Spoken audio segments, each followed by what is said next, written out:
नमस्कार, आप देख रहे हैं खबर जगत।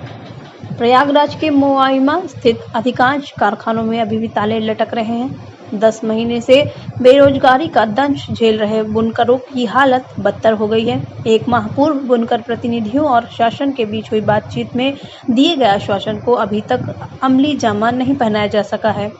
सरकार की वादा खिलाफी से बुनकरों में नाराजगी है। उन्हें उम्मीद की किरण नजर नहीं आ रही है। ऐसे में एक बार फिर 15 अक्टूबर से पूर्ण रूप से तालाबंदी का ऐलान कर दिया गया है। कोरोना संक्रमण के चलते बेरोजगार हुए अधिकांश लोग अब आहिस्ता-आहिस्ता कारोबार से जुड़ने लगे हैं, लेकिन मोआइमा कस्बे के हजारों बुनकर परिवार के सामने आज भी भुखमरी की स्थिति बनी हुई है। पिछले 10 महीने से अधिकांश कारखानों में ताला लटक रहा है। शासन की अनदेखी से बुनकरों को दाने-दाने के लिए तरसना पड़ रहा है। पावर लूम व्यवसाय मोआइमा का प्रमुख कारोबार होने तथा इसका संचालन पिछले काफी दिनों से ठप होने के चलते दूसरे व्यापार भी बुरी तरह प्रभावित है। मोआइमा कस्बा पावर लूम उद्योग के लिए समूचे देश में जाना जाता है। कस्बे व इर्द गिर्द के गांवों में करीब 10,000 पावर लूम मशीनें स्थापित हैं। इसके संचालन से 10,000 परिवारों की रोजी रोटी जुड़ी है। बुनकरों की बदहाली और इस व्यवसाय को आयाम देने के लिए वर्ष 2006 में पावर लूम संचालन के लिए सस्ते दर पर फ्लैट रेट से बिजली आपूर्ति की शुरुआत हुई थी। सस्ते दर पर बिजली मिलने से तमाम झंझटों के बावजूद पावर लूम कारखानों का संचालन बदस्तूर जारी रहा। इसके बाद 31 दिसंबर 2019 के बाद से फिक्स्ड रेट पर दी जा रही सस्ती बिजली बंद कर मीटर रीडिंग के अनुसार बिल वसूलने का फरमान जारी कर दिया गया। इस ऐलान के बाद से 20 गुना बढ़े बिजली बिल के भुगतान में असमर्थता जाहिर करते हुए 80% कारखाना मालिकों ने अपने विद्युत कनेक्शन पीडी कटवा दिए। नए कानून को वापस लेकर कोई बीच का रास्ता निकालने के लिए बुनकर प्रतिनिधियों व सरकार के बीच कई बार वार्ता भी हुई। एक माह पूर्व बुनकरों व तत्कालीन प्रमुख सचिव उद्योग नवनीत सहगल के बीच हुई बातचीत में जुलाई माह तक का विद्युत बिल पूर्व की भांति फ्लैट रेट पर लिए जाने और आगे की नीति अगली बैठक में तय करने पर सहमति बनी थी। हालांकि एक माह बीत जाने के बाद भी इसे लेकर शासनादेश जारी न करने पर बुनकरों ने सरकार पर वादा खिलाफी का आरोप लगाते हुए फिर आंदोलन का रुख अख्तियार करने का मन बनाया है। प्रयागराज के मोआइमा प्रदेश सरकार की ओर से पावर लूम बुनकरों को बिजली बिल में दी जा रही सब्सिडी समाप्त करने के बाद परेशान बुनकरों ने अपना कारोबार बंद करने का फैसला किया है।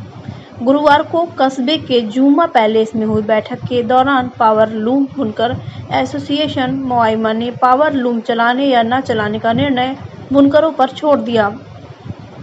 एसोसिएशन की ओर से कहा गया कि जिसे नए रेट से फायदे की उम्मीद हो वो पावर लूम चलाए। इसके बाद लगभग 500 कनेक्शन धारियों में से 250 ने बिजली कनेक्शन कटवाने का फार्म जमा किया।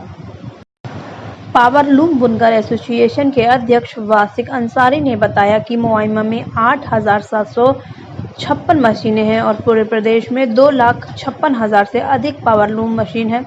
सरकार ने यदि निर्णय नहीं बदला तो इनका चल पाना संभव नहीं होगा।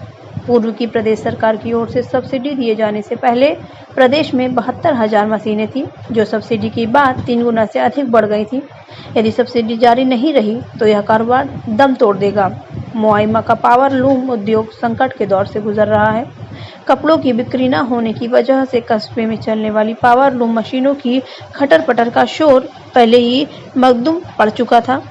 इसी बीच सरकार ने एक तरफ पावर लूम संचालन के लिए बुनकरों को 14 वर्षों से फिक्स्ड चार्ज पर मिल रही सस्ती बिजली की आपूर्ति बंद कर मीटर रीडिंग के आधार पर बिल वसूलने का फरमान जारी कर दिया। इसी बीच कोरोना संकट में लॉकडाउन लगने के चलते सभी कल कारखानों में ताला लटकने लगे। मोआइमा के पावर लूम कारोबारियों को आड़तों पर कई महीने से डम करोड़ों के कपड़ों का भुगतान न होने से उन्हें जमा पूंजी भी डूबने का डर सताने लगा है। बकाया पैसों का भुगतान हुए बिना बुनकर दूसरा कारोबार भी नहीं शुरू कर सकता। आदम के ज़माने की लगी मशीनों को फरोख्त कर बुनकर पुश्तैनी कारोबार को जीवित रखने के लिए आधुनिक टेक्नोलॉजी की मशीनों को लगाना तो चाहता है, लेकिन आर्थिक तंगी के चलते अपने कदम पीछे खींचने को मजबूर है। अब जब सरकार ने लॉकडाउन खत्म करके अनलॉक की घोषणा कर दी है, फिर भी मंदी और बिजली संकट से जूझ रहे अधिकांश बुनकरों के कारखाने आज भी लॉक हैं। बुनकरों को ऐसे में सबसे ज्यादा डर इस बात का सता रहा है कि मंडियों में डंप करोड़ों के कपड़ों का भुगतान कब और कैसे हो पाएगा। पावर लूम का संचालन बंद करके जो कारोबारी दूसरे व्यवसाय से जुड़ना या नए टेक्नोलॉजी के पावर लूम मशीन को लगाना चाहते हैं, उसके सामने मुसीबत खड़ी हो गई है। मंडियों में स्थित आड़ियों से पैसों की मांग करने पर बुनकरों से कपड़ा डंप होने की बात कही जाती है। ऐसे में बुनकरों के सामने एक तरफ कुआं तो दूसरी तरफ खाई जैसी स्थिति उत्पन्न हो गई है।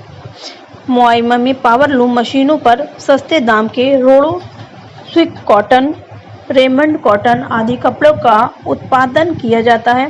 दिल्ली, मथुरा, टांडा, कानपुर, गोरखपुर, कोलकाता, नटोर स्थित मंडियों में आड़तियों की मांग पर यहां के व्यापारी ट्रांसपोर्ट के जरिए कपड़ों की आपूर्ति करते रहे हैं।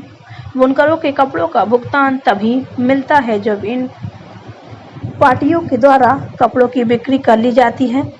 बुनकरों का कहना है कि उपरोक्त मंडियों में बुनकरों का अभी भी करीब 25 करोड़ रुपए का कपड़ा डंप पड़ा है। कारखाने में ताला लटकने से बुनकरों की जमा पूंजी भी खत्म हो रही है। खबर जगत के लिए एलन सिंह की रिपोर्ट। यानी मार्च से यहाँ का कारखाना बंद हो गया है, तब से हम बेकाम हो गए हैं और बड़ी समस्या है, भुखमरी के कगार पर रहे। और कैसे आपका जीवन यापन हो रहा है इस टाइम? ये इधर किराने से उधार लेके, इससे उधार लेकर, दोस्तों से उधार लेकर काम चल रहा है। कितने दिन से सब बीमार हैं आप?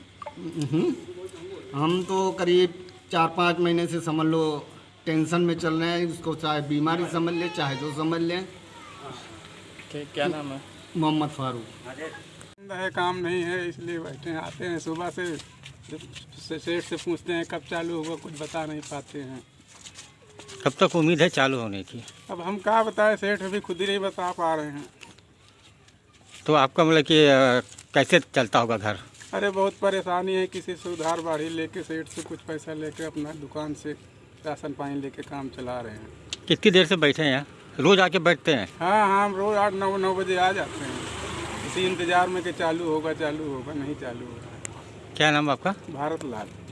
इसी बात की है जो हम लोगों का ये रेट बढ़ा दिया गया बिजली का, इसी वजह से हम लोग हड़ताल पे हैं कि भाई हमारा काम जब चल ही नहीं पाएगा तो हम क्या करेंगे इसको चला के। भाई घर कारखाना बेच के तो बिल भर नहीं पाएंगे किसी तरह से। क्या सरकार से के पास गए थे किसी मंत्री से? सरकार के पास हमारे जो माननीय लोग थे वो गए और सरकार ने कहा कि हम आश्वासन दिए हैं कि हम इसका प्रावधान निकाल के जैसा होगा उचित दर पर हम आपका बिजली रेट मुहैया करेंगे, लेकिन अभी तक कोई इस पर समाधान हो नहीं पाया। हम लोगों के ऊपर जो लागू हो गया है पावर का बिल, उसमें हम लोग चला नहीं पाएंगे, चल नहीं जाएगा। पिछले रेट में और अभी के रेट में कितना फ़र्क आया है? अरे हमारे ख्याल से पहले जैसे हम लोगों का एक हाथ बोर पे 145-140 रुपये के आसपास में होता था, अब ये लगभग पड़ रहा है 2-2.5 हज़ार रुपये के आसपास में। इसकी वजह से चलना मुश्किल हो गया। क्या नाम आपका? एजाज अहमद अंसारी। हमारा जो फ्लैट रेट बिजली का ख़त्म किया गया है, इससे हमारी तमाम मशीनें बंद हैं और हमको फ्लैट रेट से ही बिजली मिलेगी। और जैसे किसानों को मिलती है उसी तरह से जो किसान का बढ़ा हुआ चार्ज है उसी हिसाब से हमारे बढ़ा लिया जाए, तब हमारा कारोबार चल पाएगा। और हमारा कारोबार बंद होने से सिर्फ हमारा ही नुकसान नहीं है, इससे गवर्नमेंट को भी लॉस हो रहा है। ये छोटी सी जगह मुआयना है, यहाँ हम महीने में 50 करोड़ रुपये GST देते हैं सिर्फ यार्न पे। हमारा काम बंद होगा तो गवर्नमेंट का ये लॉस होगा और यहाँ से व्यापार भी खत्म होगा। क्या नाम है?